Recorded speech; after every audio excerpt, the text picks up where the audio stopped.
আমেরিকার সেনাবাহিনীটাকে পুরো সাজানো হয়েছে দ্বিতীয় বিশ্বযুদ্ধের পরে কোন স্টাইলে সাজানো হয়েছে এটা দেখা দরকার। কারণ একটা সেনাবাহিনীর ডক্ট্রিন বলেন, একটা সেনাবাহিনীর পুরো সিস্টেম তৈরি বলেন, এটা একদিনে হয় না, এবং সেই সিস্টেমকে একদিনে পরিবর্তনও করতে পারে না। তার যুদ্ধ পরিচালনার ডক্ট্রিন, সেই ডক্ট্রিনের উপরে নির্ভর করে তার পুরো মিলিটারি ইন্ডাস্ট্রি সেটাকে সেভাবে সে সাজায়।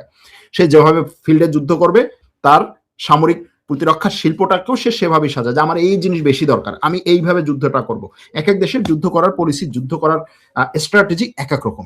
এখন আমেরিকার যুদ্ধ করার স্ট্র্যাটেজিটা দ্বিতীয় বিশ্বযুদ্ধের পরে স্নায়ুযুদ্ধ সেটার উপরে নির্ভর করে, এবং আপনারা দেখবেন যে এই স্নায়ুযুদ্ধের উপরে ভিত্তি করেই কিন্তু সে সবকিছুকে সাজিয়েছে। আর স্নায়ুযুদ্ধটা কি? সেটা কে বেশি ক্ষমতাধর, আমি কত বেশি ক্ষমতাধর, আমি কত বেশি অন্যকে আমার প্রতিপক্ষকে মনস্তাত্ত্বিকভাবে দুর্বল করতে পারবো। সেটার জন্য সে পুরো মিলিটারি ইন্ডাস্ট্রি, সে তার পুরো ডিপ্লোম্যাসি, সে তার পুরো মিডিয়া, সে তার পুরো এই যে রিসার্চ সেন্টারগুলো, যারা পাবলিক জনমতকে কন্ট্রোল করে, এই পুরোটা ব্যবহার করে সে একটা ভাইব তৈরি করে যে আরে আমি তো এখানে সর্বা। এটা কিন্তু পুরো এই স্নায়ুযুদ্ধ দ্বিতীয় বিশ্বযুদ্ধের পর থেকে এখন পর্যন্ত এভাবেই চলছে, এবং এভাবে সে যেই জায়গায় যুদ্ধ করছে এভাবেই সে একটা মার কাট করে, যে যা বলে বলুক আমি জিতে গেছি, এরকম একটা ভাইব তৈরি করে। কিন্তু শেষে দেখা যায় যে তার এই মিলিটারি ইন্ডাস্ট্রির যে সিস্টেম, এটা লস করে। ইরাকে, সিরিয়ায়, আফগানিস্তানে, সব জায়গায় এটা হয়েছে। এখন ইরানে এটা হবে কিনা সেটা দেখার জন্য আমরা কয়েকটা জায়গায় যাব। সেই কয়েকটা জায়গায় যাওয়ার আগে আমি গতকালকে একটা জিনিস বলেছিলাম যে ইরান যদি মধ্যপ্রাচ্যে যে লবণ পানি শোধন করে তারপরে সুপেয় পানি করার যে সমস্ত প্ল্যান্টগুলো আছে, বা যে সমস্ত এই শোধনাগারগুলো আছে, সেগুলোতে যদি আক্রমণ করে, তাহলে দেখা যাবে যে একটা নির্দিষ্ট সময়ের মধ্যেই সৌদি আরবের একটা বিশাল অংশ, সংযুক্ত আরব আমিরাতের, বাহরাইনের, কাতারের, কুয়েতের বিশাল অংশ পানি শূন্যতায় ভুগবে। গতকালকে কিছু কিছু খবরে দেখলাম যে ইরান 2-4টা আক্রমণ এরকম পানি শোধনাগারে করছে।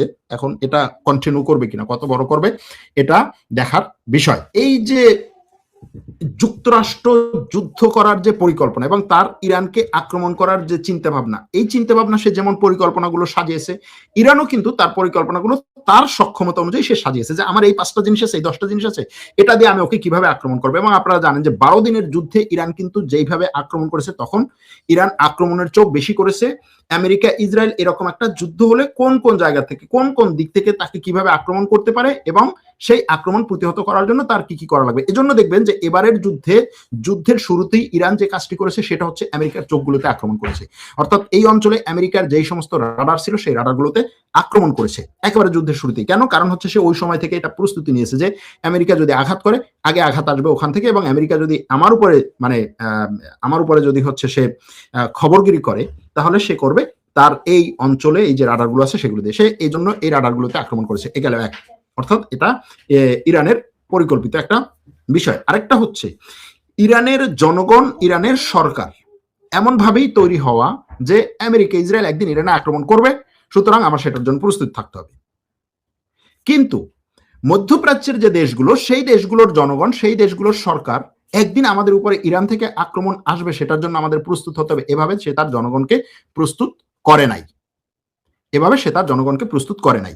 12 দিনের যুদ্ধের পরে ইরান 8 মাস সময় পেয়েছে নিজেকে এইভাবে প্রস্তুত করতে। এখন ওই যেটা বললাম যে আমেরিকা ধর্মার কাট করে তার যে একটা বিশাল একটা ভাইব তৈরি করে, সেই ভাইব সে তৈরি করেছে। আমেরিকার কাছে বিধ্বংসী অস্ত্র আছে, সে বিধ্বংসী অস্ত্র দিয়ে আঘাত করছে, কিন্তু পাল্টা আঘাত ঠেকানোর জন্য আমেরিকা কি করছে সেটা দেখবেন একটু পরে।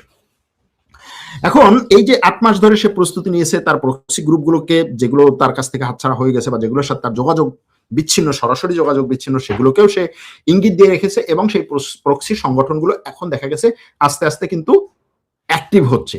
এখন এই প্রক্সি সংগঠনগুলো অ্যাক্টিভ হওয়ার সাথে সাথে এখানে আরেকটা জিনিস মনে রাখা দরকার, সেটা ইরান সরাসরি যদি এদের কাছে অস্ত্র নাও দিতে পারে, আরো বিভিন্ন জায়গা থেকে তারা অস্ত্র পায়। যখন একটা অঞ্চল পুরোপুরি যুদ্ধে জড়িয়ে যায়, তখন এই যুদ্ধ থেকে অর্থনৈতিক ফায়দা নেয়ার জন্য অনেক গোষ্ঠী রেডি থাকে, যাদের কাজই ভাই আমি ব্ল্যাক মার্কেটে অস্ত্র বিক্রি করব, কে কোন জায়গা থেকে নিচ্ছে এটা আমার দেখার বিষয় না।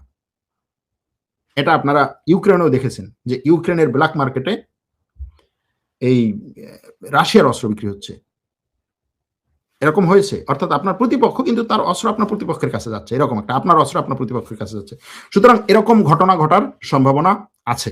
এখন এই যে ইরান যে এই অঞ্চলে, এই মধ্যপ্রাচ্য অঞ্চলে যে যুদ্ধটা চালাচ্ছে, এই যুদ্ধটা এখন ইরান কি করলো? এই যুদ্ধটা শুধু মধ্যপ্রাচ্য অঞ্চলের বিরুদ্ধে একটা যুদ্ধ না, এটা বলা যায় যে পুরো বিশ্বের অর্থনীতির বিরুদ্ধে একটা যুদ্ধ। বিশ্ব অর্থনীতির বিরুদ্ধে যুদ্ধ কেমন? যেমন ইরান এই পারস্য অঞ্চলে যে দেশগুলো আছে সেই দেশগুলোর বিরুদ্ধে সে যখন আক্রমণটা চালালো, পারস্য অঞ্চলের দেশগুলোর বিরুদ্ধে আক্রমণ চালানো মানে হচ্ছে আমেরিকার অর্থনীতির বিরুদ্ধে আক্রমণ চালানো। কিভাবে দেখুন, পারস্য অঞ্চলে, এই পারস্য উপসাগরের অঞ্চলের যে দেশগুলো, গালফ কান্ট্রি যেটাকে বলি আমরা, সৌদি আরব, কাতার, কুয়েত, বাহরাইন, সংযুক্ত আরব আমিরাত, এরা তেল বিক্রি করে, তাই না? বেশিরভাগ দেশ কি করে? পেট্রো ডলার যেটাকে বলি, যে সে তেল বিক্রি করে টাকাটা নিবে হচ্ছে ডলারে। এখন তার এই যে তেল বিক্রি করার ব্যাপক পরিমাণে টাকা ডলারে সে নিচ্ছে, এই টাকা তো সে নিজের দেশে ব্যবহার করছে না, তাই না? কোনো দেশে তো ডলার ব্যবহার হয় না, ব্যবহার হয় কি? তার নিজস্ব মুদ্রা। এখন এই ডলার, তার এত পরিমাণ ডলার, সে এই ডলারকে তো কোনো না কোনো জায়গায় হচ্ছে ইনভেস্ট করবে। কোন জায়গায় সে ইনভেস্ট করছে এটাকে তো আমরা ইনভেস্ট বলি, কিন্তু যদি বলি যে এই টাকাটা কোথায় দিচ্ছে, আমেরিকার অর্থনীতিকে সচল রাখার জন্য ব্যবহার করা হচ্ছে, আমেরিকার ব্যাংকে, আমেরিকার রিজার্ভে, আমেরিকার কোম্পানিগুলোতে। দেখবেন আমেরিকার এবং ইউরোপের যেই সমস্ত কোম্পানি সবচেয়ে বেশি তাড়াতাড়ি হচ্ছে ফুলে ফেপে বড় হচ্ছে, সেই সব কোম্পানির পেছনে এই আরব ধনকুবেরদের ব্যাপক পরিমাণে টাকা আছে। সেই কোম্পানিগুলোর একেবারে সামনে আসে কোনটা? এআই।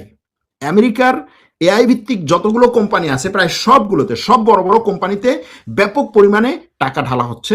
এই টাকা যায় হচ্ছে এই মধ্যপ্রাচ্য থেকে। এখন এই মধ্যপ্রাচ্য থেকে যাওয়া টাকায় আমেরিকার কোম্পানিগুলো হচ্ছে উপরে উঠছে মধ্যপ্রাচ্য থেকে, এবং এই টাকাটা এরকম না যে আজকে আমি জাস্ট ইনভেস্ট করলাম এরপর থেকে চলতেছে না, এটা কন্টিনিউয়াসলি ফ্লো হচ্ছে গ্যাসের মতো এবং তেলের মতো। তেল গ্যাস যেমন এখান থেকে বের হচ্ছে, এটা টাকাটা আবার ওখান থেকে এই কোম্পানিগুলোতে যাচ্ছে। এর মধ্যে আপনারা জানেন যে সংযুক্ত আরব আমিরাতে আমাজনের যে ডাটা সেন্টার ছিল, সেই ডাটা সেন্টারে আক্রমণ হয়েছে, এরকম খবর আসছে আমাজনের ডাটা সেন্টারে। তার মানে হচ্ছে যে এই টাকা দিয়ে তারা যে ইনভেস্ট করছে, সেই ইনভেস্টের একটা অংশ তারা নিজের দেশে এখন নিয়ে আসার চেষ্টা করছে, এটা হচ্ছে প্রমাণ। এখন এই ডাটা সেন্টারে আক্রমণ এবং এই অঞ্চলে হরমুজ প্রণালী বন্ধ করে দেওয়ার মাধ্যমে তাদের এই যে টাকার ফ্লোটাতে, অর্থাৎ পেট্রো ডলারটা যে কমে যাচ্ছে প্রত্যেক দিন হাজার হাজার মিলিয়ন মিলিয়ন ডলার, কাতার বলছে যে সে তার এলএনজি উৎপাদন বন্ধ করে দিয়েছে। মানে কাতারের মতো একটা দেশ যার পুরো অর্থনীতি হচ্ছে তার এই এলএনজির উপরে, সে বলছে এলএনজি উৎপাদন বন্ধ করে দিচ্ছে। সৌদি আরব তার পুরো অর্থনীতির হচ্ছে 80% নির্ভর করে হচ্ছে তার গ্যাস তেলের উপরে। তার এই তেল সে বাইরে বিক্রি করবে, এই বাইরে বিক্রি করে সে টাকা নেবে। এটা যদি 1 মাস 2 মাস 3 মাস বন্ধ থাকে, সংযুক্ত আরব আমিরাতের তেলের একটা বড় অংশ হচ্ছে যায় এই হরমুজ প্রণালী দিয়ে। এই হরমুজ প্রণালী যদি দীর্ঘ সময় বন্ধ থাকে, মার্কিন প্রেসিডেন্ট যতই সে হচ্ছে মানে ভাইব উঠাক যে হরমুজ প্রণালী আমি উন্মুক্ত করে দেবো, আমি হচ্ছে হরমুজ প্রণালীর যতগুলো হচ্ছে তেলের ট্যাঙ্কার আছে কান্দে করে নিয়ে যাব, বিষয়টা এত সহজ না। তো এই জিনিসটা যখন হবে তখন এই ডাটা সেন্টার গুলো এবং এআই ভিত্তিক যে পুরো আমেরিকান অর্থনীতি, এখন এই এআই এবং ডাটা সেন্টারের উপরে যে বড় একটা নির্ভরশীলতা, সেখানে একটা ভাব মানে ধাক্কা লাগবে।